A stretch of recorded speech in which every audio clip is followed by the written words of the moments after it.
It's Mike at MPD Sports, and we're doing our second broadcast. And what we're going to cover, which is a little bit different, is NCAA basketball. And it's been an interesting, uh, you know, bracket season. This March. Uh, some fantastic upsets. You have, the first one that I'll take a look at is going to be Yale beating Baylor, which is just embarrassing for Baylor. I mean, there was no reason that they should have lost that game to Yale. Um, Number 5 seed losing to a number 12 isn't necessarily awe-inspiring in and of itself, but Baylor was a better team. Now, obviously, Yale was the more intelligent team and the team who could actually play the game of basketball better. Um, that game was basically an embarrassment for Baylor. It has been one of the worst NCAA basketball games that I've ever seen a team actually play.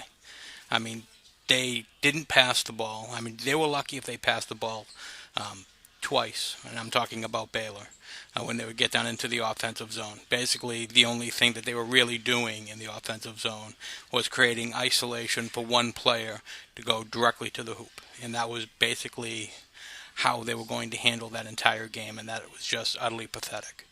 And then when you looked at Yale, who made maybe 5 or 6 passes, every time they were pretty much down on the offensive side, it was a shame to see one team like Yale play such great basketball, and then you have another team that had far superior talent that just played a horrible game of schoolyard basketball, and that's just an embarrassment for Baylor.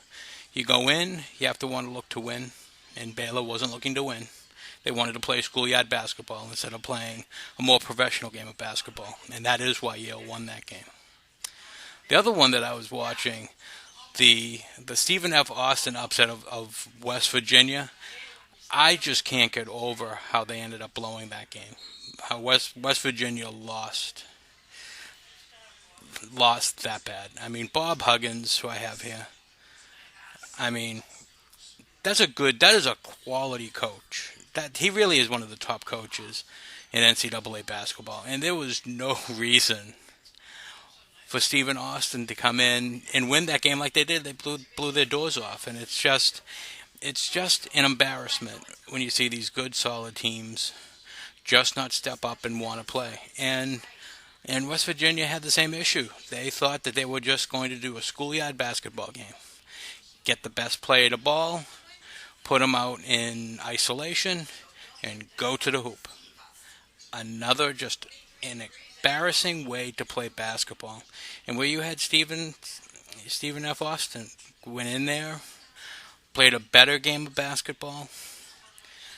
West Virginia had better talent, and actually remembering that game, I even think that West Virginia had an ungodly amount of size in that game, where I don't understand why you're trying to score you know, from the 3-point line to maybe to the top of the circle when you had the height advantage. It literally made no sense to me.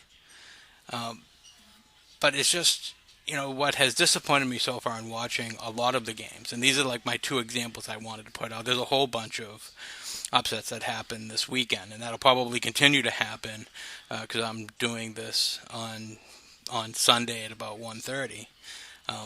You're probably going to have some more upsets, and it's just, how are you going to play basketball? And you're either going to play the basketball game right, or you're going to play it wrong, and you're going to play it wrong, and you're going to lose. Looks like there is a little bit more parity in NCAA basketball, and I think that's a great thing. I love seeing a team that just squeaks themselves into the tournament, and they beat some of these big teams because they're playing a better brand of basketball.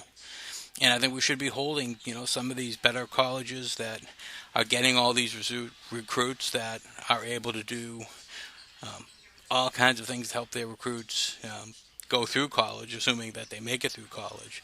And it's just this, you have to get away from bad basketball play, and that just isn't the mentality for some of these much higher seeds, these 2 seeds, 3 seeds, 4 seeds, 5 seeds, and on. You have to come and play a great brand of basketball. It's just not happening. All right, so it's just a quick little video. I wanted to do a little bit of NCAA basketball, which is rare. Normally, like I said, we normally stick with the Red Sox and the Patriots, but we're kind of in between baseball season. So right now, we're going to do a little NCAA. Hope everyone likes it, and we'll talk to you guys next time. Thanks. Bye.